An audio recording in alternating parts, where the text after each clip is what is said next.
Hi, friends. I initiated these conversations on Sufism, which is Islamic mysticism, because, like many of you, I was drawn to something more than the dogmatic and organized religion. I always felt that organized religion was kind of like a house. It had walls, it had doors, it had a ceiling, it had pillars, but it was missing a sense of being home. And what makes a house a home is that feeling of love, that feeling of warmth, that feeling of safety and security, which I found in Sufism, Islamic mysticism. I came to meet my teacher in 2011 through my brother on the path, Dr. Umid Safi, who is a professor of Asian and Middle Eastern studies at Duke University. He facilitated a meeting between myself and my spiritual guide, Jamal Nur Sargut, who resides in Turkey and is a beautiful entity. And since I've been in her tutelage, I have really felt a deep sense of home and a sense of belonging, a sense of feeling included in the caravan of love, as it were.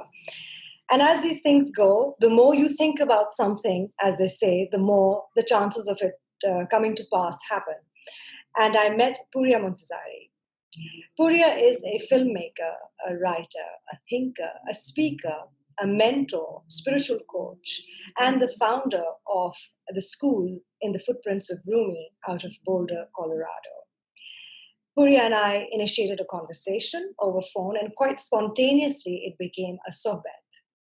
Sohbet is a Turkish word for a spontaneous heart transmission, like information, knowledge of the heart transmitted between two people. And so sweet and nurturing was that conversation that we wondered if we could translate these somehow into videos and share them with you so that perhaps if your heart is also seeking for a home, you would find a small place of comfort here with us. So welcome to our little endeavor. And Pouria, how are you today? Salam. Salam, Tanya. I'm happy to be here with you. It's so lovely. In the first session that we had, you enlightened us about Rumi's early years, his early influences and his childhood years. And I feel like we want to get a little bit deeper into his early influences a little bit. So perhaps you could share some of the wisdom, some of the knowledge, some of the pearls that would benefit all of us. As we mentioned last time, Rumi had 5 major teachers in his life. And the first 2 that we covered began with his own father, which was a religious preacher, an orator, and his own father and grandfathers were as well. And through his journals, we found later that he had this sensibility, this spiritual sensibility that kind of was transmitted to Mawlana Rumi, who was a very gifted child, who was having a lot of incredible transpersonal spiritual experiences. His father understood that and mirrored it and validated it. And at the same time, while they were back home before the migration, Burhanuddin was one of Rumi's father's closest disciples and was also Rumi's godfather. And then later on, when they landed in Konya, a year after Rumi's father passed away, Burhanuddin joined the family to find that his beloved teacher had passed away. And so he took charge of being the head of the school, and he started being Maulana's mentor or spiritual coach. And we said it briefly that he worked closely with Maulana. He sent them to Syria, Aleppo, and Damascus for 3 to 4 years to study with the Sufis and the dervishes and the scholars of the time. Then Maulana became the head of the school. And he was about 34 years old by now. And then about 3-4 years later, at the age of 37, he had around 10,000 students from all walks of life. And could we just stress on the fact that back in the 13th century, Syria was really the seat of knowledge. It was the seat of civilization, and it was abundant in philosophy and great minds and great thinkers. Yes, it was referred to, Damascus was referred to as the city of saints. And it wasn't just Islamic saints. Many Christian saints and Jewish saints were there as well. So let's talk about Shams Tabriz. I feel like we could talk about Shams forever, but Shams is the reason, they say, why Rumi became Rumi. He was the sun from which Rumi, as a moon, drew light. So perhaps you could shed some light on the early meetings with Shams Tabriz and how they came to encounter each other and how did their relationship start to become such a deep heart bond. Shams of Tabriz was from Tabriz in modern day Iran, the city of Tabriz. And just like Mawlana, ever since childhood, he had these incredible spiritual experiences, this burning longing, where he would go for days in and out, fasting and not being able to eat. And unlike Mawlana, his father and his mother couldn't understand. So he spent a lot of time being alone. And he grew up in Tabriz, and at the time, Tabriz was filled with peers and sheikhs and Sufi teachers. And he was really influenced and had relationship with some of these teachers. Later in life, um, he became a wandering dervish, that term that is given to him basically because he had this yearning inside of him to want to be a companion of a saint. He would pray. He felt so alone because everywhere he went, unlike the image in the West we give him, that he was this this wandering dervish, which we get the kind of in the West, we get this image of a hippie, let's say. Contrary to that, he was extremely intellectual. He was very learned. He studied a lot, and he seldom found anyone that could keep up with him in the religious and spiritual sohbet or discussion. So he had this yearning, and he would travel so much that they would call them Shams Parande, Shams, the flying bird, right? And as you said, Shams literally means the sun. And we can see later how metaphorically he became the sun inside of Rumi's heart. And so he prayed for it. And he received the revelation in sleep that we have that person for you, but it's not time just yet. And then around 1244, shortly before November, he got another revelation and said, go towards Anatolia. And so he arrives in Konya on around November 29th, 1244. And just like everywhere else that he would arrive, instead of like going to Sufi lodges where he could have free housing and free food, he would go and rent a room at an inn. And then he would put this big lock on as if like there's something very important in there. But then what was in his cell, in his room, was nothing but a straw mat. He had nothing. The way he would make money is teach children how to read Quran, or he would do very basic other chores just to have enough money to pay for the inn and to eat. So there are a couple of different versions of how they met, but to meet in the middle, basically, Rumi is coming from the school that he had just done some teaching. And he's with his horse or donkey or whatever, and some students. And Shams suddenly approaches him and asks him a question and puts it in the form of a koan, right? The Zen koan, to kind of test the spiritual maturity of the person he's addressing. And he basically puts a question that creates a differentiation between the Prophet Muhammad and Bayazid Bastami, which was an incredible Sufi from Bastan back in Iran, who had, just like Hallaj, who had reached that non-dual state of Fana and Baqa. So Maulana, who was ripe I see it as that incredible ripe apple that is ready to fall and let go of the tree. Then suddenly Shams came in with that golden tray and boom, grabbed him. So there was this incredible recognition that is beyond the mind, beyond the intellect, beyond reason. And these two oceans met. Not only Shams's longing was met, but Maulana too not only had an actual longing to be understood, even though his life was pretty content, but his son revealed that he had that longing, that he wished someone would challenge him. He wished he had a friend that could really understand him. So these two seemingly different longings and seemingly different oceans met and became one. And there was this constant, instant recognition. Is it understood that he was considered to be on the fringes? Was he a quieter dervish? Was he, because it's often said that he would sit in gatherings and feel a little disillusioned sometimes by the types of conversations, even amongst the so-called learned men of the time, and he would want to get up and leave those type of gatherings.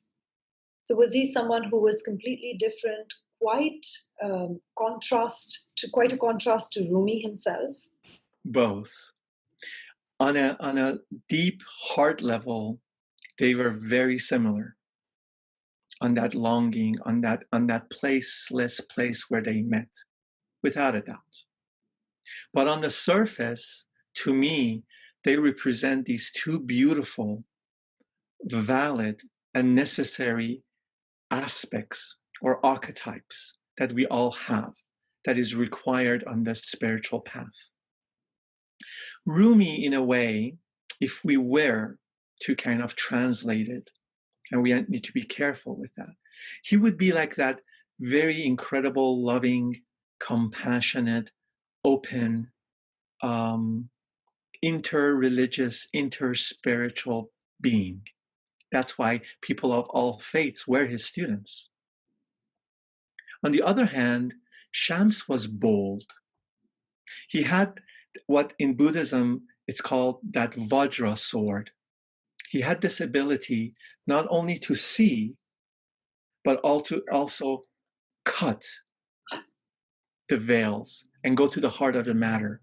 Is that why he threw Rumi's books into the river? Yes, they say he when they met, he threw Rumi's books into the river. Some say he threw it into the fire, which in both cases, the books kind of were untouched, which was a miracle that allowed Maulana additionally to see and recognize the presence of Shams, because right from the beginning he challenged Maulana, whose entire intellect was really attached to his father's teachings and books. Shams actually asked Maulana right from the beginning, "What is it that you know?" And he keeps answering. I said, "Okay, I heard that, but what do you know?" And Maulana's like, "Answered more." And he's like, "No, those are your fathers, those are the prophets saying, those are this. What do you know?" Until he actually told Maulana to no longer read his father's books. And Maulana abided by that. That is pretty radical. That is pretty radical to address such a great teacher of his time, such a great cleric, such a great priest of his time, and say that all that you know is bookish, but what does your heart know? What is it that you know from your own experiential path?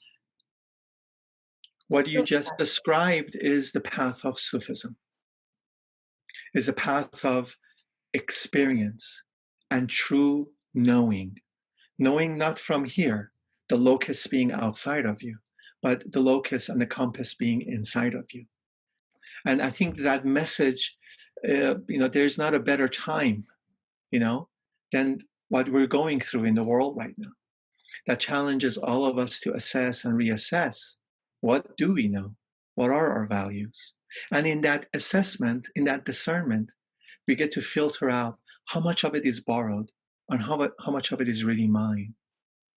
And what Rumi had, he had that readiness, he had that honesty, he had that vulnerability that allowed him to be challenged and not resist. When someone asks you the question that despite all the books that you've read and all the degrees that you might have acquired and obtained in your life, what is it that your heart knows? There's the search for knowledge that is part of the faith, that is really, it's something that we're all advised to seek knowledge. But then the heart knowledge is a whole other realm altogether. And in that question alone, what is it that you know? What is it that your heart knows? Is it what is folded, and what it's like a multi-layered question, because it carries also inside it the resonance of, well, could you perhaps trust yourself? What do you know means what your heart knows. And can you trust what your heart knows? It's almost like an invitation to start trusting and looking within yourself and asking, well, yes, I've read all the books, but what do my experiences teach me? And where have my experiences taken me? And what lens have they offered me in my life? And can I see and can I believe in the ability to trust myself? I mean, the way you just unfolded it beautifully proved that it's an invitation and not a question.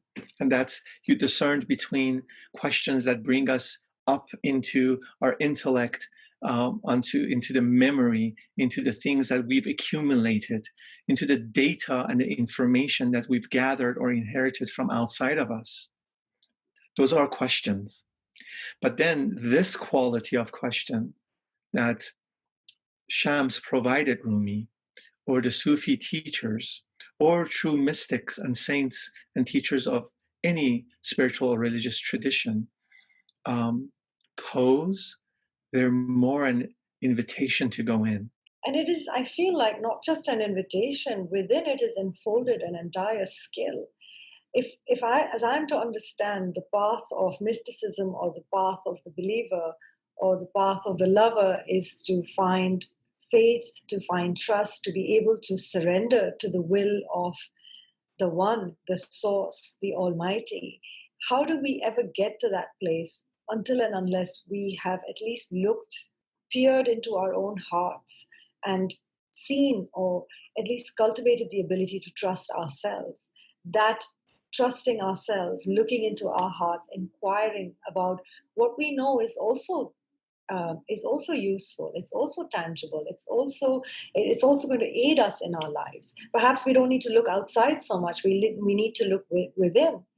And it's this looking within which will teach us, will become like a skill set to learning how to trust the Almighty. Because, in our traditions, when we are born, we're often told, well, you need to just surrender to the will of God. You need to just, in all mystical traditions, the Tao talks about it. The Tao talks about trust the river, trust, let go, give in to the way.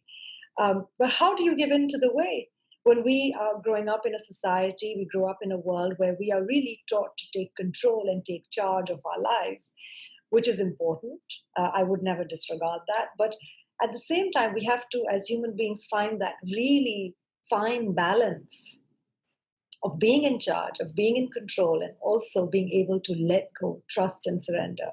And how could you ever come to that place until and unless you haven't been asked a question by a wise friend? Well, what does your heart know? And what do you trust of your own heart? Well, when I'm listening to you, what I'm hearing is Mawlana's teaching. He said, I was raw, then I was cooked, and then I burned. Right? That we all are raw. The things that we've accumulated and the things that we've inherited, the things that we think we know. It's that rawness that we're in. And the invitation of the friend, be it through an actual friend, a revelation inside of one's heart, a book falling off the shelf onto your hands, and that starts your spiritual journey, brings you to the middle part, which is the cooking part. So when you go in your heart, cooking happens. And what you're saying, the skill sets and the things that we acquire, the things that kind of we perfect, the trial and errors that we go, that is the cooking, that is the marinating. If on the external world, it takes years and years to get a degree and be called a doctor of something, well, same thing with the heart. And the burning is that then there is no more you. The you part, meaning all that you thought you were. And as you said, yes, the body, the intellect that God has given you, the judgment and discernment, still needs to be used for you to live your life. But then they no longer are the drivers. You no longer identify with them. And it's only then, inshallah, that then the will of God or that informed center of yours that is supposed to inform you, which was outside of you and now it's inside in your heart, then aligns you and aligns your life.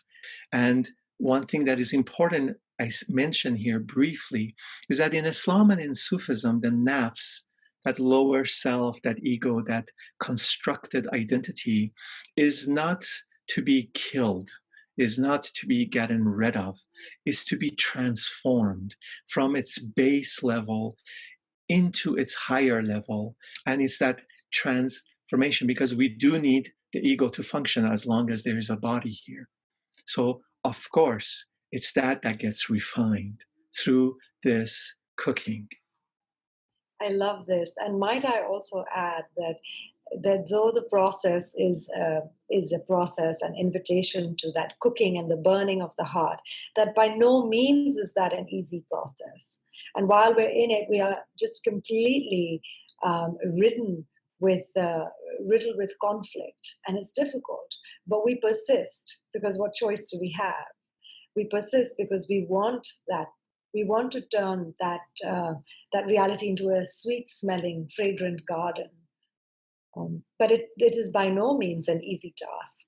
That is the process of alchemy. And sorry, as you were saying, the nafs, the lower part, or in yogic language, as we say, the lowest chakras, it's not that you're trying to deny or resist its existence, but that you're trying to put it through the alchemical process where copper turns to gold. The saints are basically saying the same amount of energy that you put in to achieve anything that you want to achieve on this worldly plane, if you just redirect a fraction of that back in here, you'll have so much more, right? And it is correct that there is not a denying of the nafs at all.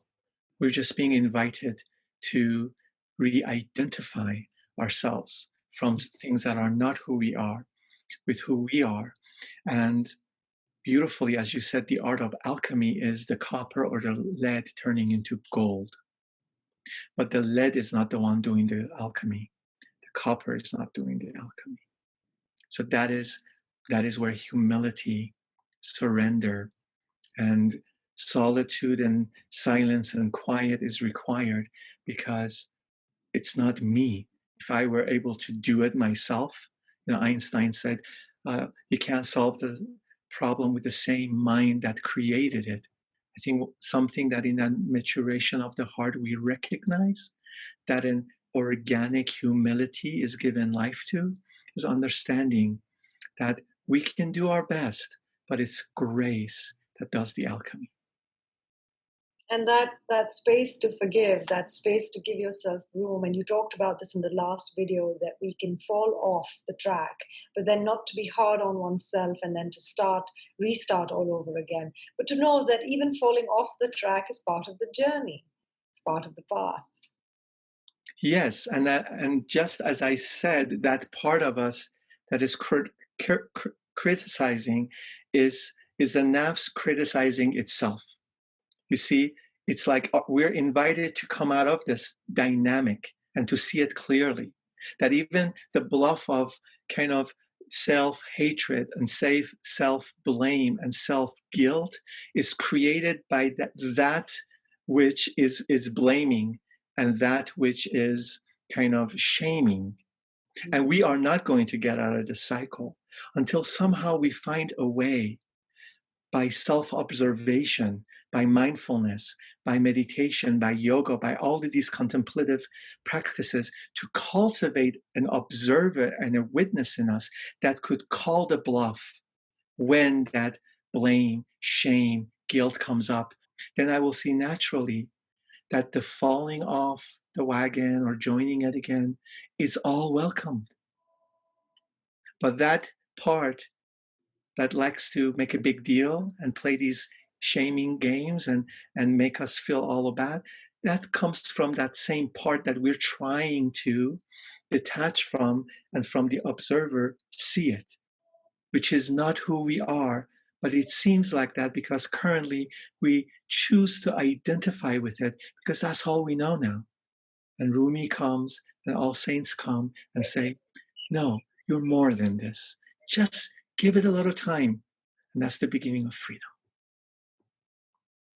That's so beautiful. And that makes the path so much more palatable and easier. And it never makes you feel like the pariah, never the outsider, which is what Maulana's teaching was always about, that nobody's the outsider. You're always welcome, which is why at his course, at his death ceremony, people from all over the world come. It doesn't matter which faith they belong to. They all feel like a kinship and a closeness to him. Thank you so much, Pouria, for your time. This was, as usual, as always, a really, really heartwarming sohbet. Until next time. Thank you.